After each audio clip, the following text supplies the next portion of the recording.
নমস্কার বন্ধুরা, সিম্পল রন্ধনশালা চ্যানেলে আপনাদের সকলকে স্বাগত এবং সকলকেই সাধারণতন্ত্র দিবসের আগাম শুভেচ্ছা।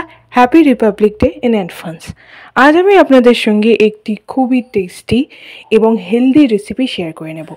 ওলকপি দিয়ে মাছের ঝোল কিভাবে খুব সহজে বানানো যায়, একদমই কম তেল কম মশলা দিয়ে আজকের এই সিম্পল রেসিপিটা আমি বানাবো।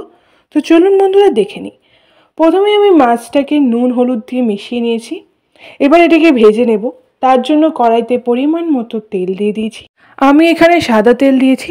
তেলটা গরম হয়ে গেলেই একে একে সমস্ত মাছগুলো আমি দিয়ে দেব। আপনারা কিন্তু চাইলে সাদা তেলের পরিবর্তে সর্ষে তেলও ব্যবহার করতে পারেন বন্ধুরা। এটাকে উল্টে পাল্টে সময় দিয়ে আমি খুব ভালো করে ভেজে নেব। এটাকে একটু উল্টে পাল্টে সময় দিয়ে ভেজে নিচ্ছি। মিডিয়াম থেকে হাই ফ্লেমে মাছটাকে খুব ভালো করে ভেজে নেব। একটা দিক হয়ে গেছে, এবার আমি উল্টো দিকটাও ঠিক একইভাবে ভেজে নিচ্ছি। উল্টে দিলাম বন্ধুরা, নেড়ে চেড়ে। আজকের এই রেসিপিটা একদমই খুবই সহজভাবে এবং খুবই সিম্পলভাবে বানাচ্ছি, যেটা খেতে হবে খুবই হেলদি। তো অবশ্যই পুরো ভিডিওটা স্কিপ না করে দেখতে থাকুন এবং আমাদের চ্যানেলের সাথে থাকুন। এটাকে উল্টে পাল্টে ভেজে নিচ্ছি। একটা দিক হয়ে গেছে, একইভাবে আমি উল্টো দিকটাও ভেজে নেব। আমি এখানে কিন্তু মৃগেল মাছ নিয়েছি বন্ধুরা। আপনারা চাইলে কিন্তু যে কোনো পুকুরের টাটকা মাছ নিয়েই কিন্তু আজকের এই রেসিপিটা করতে পারেন। এবং শীতকালীন সবজি ওলকপি দিয়ে আজকের এই ঝোলটা আমি বানাবো। এটা কিন্তু খেতে খুবই দারুণ হবে এবং শীতের দুপুরে গরম ভাতের সঙ্গে এই টাটকা মাছের ঝোল দারুণ জমে যাবে। তো এটা ততক্ষণ বাকিটাও ভাজা হোক। অন্যদিকে আমি সবজিটা কেটে নিচ্ছি। প্রথমেই নিয়ে নিচ্ছি আলু। আলুটাকে খুব ভালো করে ছাড়িয়ে নিচ্ছি বন্ধুরা।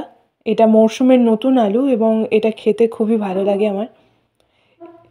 তো আলুটাকে খুব ভালো করে কেটে নিয়েছি আর তার সাথে নিয়ে নিয়েছি ওলকপি। ওলকপিও কিন্তু শীতেরই সবজি এবং এটাকে ছাড়িয়ে খুব ভালো করে সরু করে কেটে নিয়েছি এবং আলুটাকেও লম্বা করে কেটে নিয়েছি। এবার এটাকে খুব ভালো করে ধুয়ে নেব। দেখুন বন্ধুরা, আলু এবং ওলকপি দুটোই রেডি। মাছ ভাজা হয়ে গিয়েছে। এবার আমি ভাজা মাছগুলোকে থালায় তুলে নিচ্ছি। দেখুন বন্ধুরা, সমস্ত মাছ ভাজা রেডি। এবার আমি ওই তেলেই আলুটাকে ভেজে নেব। আলুটাকে অল্প করে লাল লাল করে ভেজে নিতে হবে। ঠিক এইভাবেই সরু করে আলুটাকে কেটে নিয়েছি আমি। এটাকে কিছুক্ষণ চাপা দিয়ে ভেজে নেওয়ার পর প্রায় 2 থেকে 3 মিনিট পর আমি এতে 5 ফোড়ন এবং চেরা কাঁচা লঙ্কা দিয়ে দিলাম এবং আরও একবার সবটা আলুর সাথে খুব ভালো করে মিশিয়ে নিলাম। 5 ফোড়নটা ভাজা ভাজা হয়ে গেলে এবার আমি এতে দিয়ে দেব ওলকপি। ওলকপি আলু এবং মশলা সমস্ত কিন্তু এর সাথে ভালো করে ভেজে নিতে হবে। ওলকপিটাও ঠিক একইভাবে নেড়ে চেড়ে আমি ভেজে নেব। সবজি ভাজতে খুব একটা বেশি সময় লাগবে না। মিডিয়াম থেকে হাই ফ্লেমে 2 থেকে 3 মিনিট ভেজে নিলেই কিন্তু সবজি ভাজা হয়ে যাবে। এটাকে নেড়ে চেড়ে আমি ভেজে নেব। আমি কিন্তু খুব একটা বেশি মশলা ব্যবহার করব না। 5 ফোড়ন এবং কাঁচা লঙ্কা দিয়ে এবং আরও 2-1টা মশলা দিয়েই কিন্তু একদম সিম্পলভাবে আজকের এই রেসিপিটা আমি বানাবো। এবার আমি দিয়ে দিলাম জল। পরিমাণ মতো জল দিয়ে দিয়েছি। দেখুন বন্ধুরা, সবজিগুলোকে 2 থেকে 3 মিনিট ভালো করে ভেজে নেওয়ার পরেই আমি পরিমাণ মতো জল দিয়ে দিয়েছি। এটা ফুটেও গেছে। হাই ফ্লেমে এটাকে ফুটিয়ে নিয়েছি। খুব ভালো করে ফুটে যাওয়ার পর এবার আমি এতে দেব নুন স্বাদ মতো। তার সাথে দিয়ে দিলাম হলুদ গুঁড়ো 1 চামচ। হলুদ গুঁড়ো দেওয়ার পর এবার আমি এতে দিয়ে দেব লঙ্কার গুঁড়ো 1/2 চামচ। তবে আপনারা চাইলে কিন্তু লঙ্কার গুঁড়োটা স্কিপ করতে পারেন, কারণ আমি এখানে কাঁচা লঙ্কাও দিয়েছি। আর ঝালটা নিজেদের পছন্দ অনুযায়ী দিয়ে দেবেন। এবার আমি এটাকে ঢাকনা দিয়ে কিছুক্ষণ রান্না করে নেব।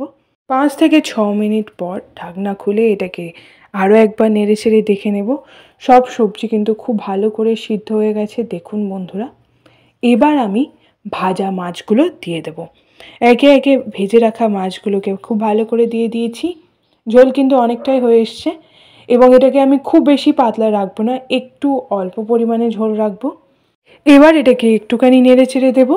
মাছটা একটু নরম হয়ে গেলেই কিন্তু ঝোল রেডি হয়ে যাবে। তাই এটাকে আরও কিছুক্ষণ আমি খুব ভালো করে রান্না করে নেব।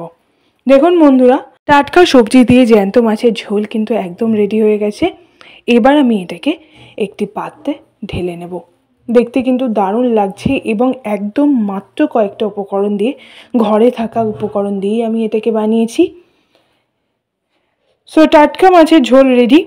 আপনারা অবশ্যই এটা বাড়িতে ট্রাই করুন, আমাদেরকে কমেন্ট করে জানান কেমন লাগলো। ভালো লাগলে লাইক করে দিন, শেয়ার করে দিন এই রেসিপি।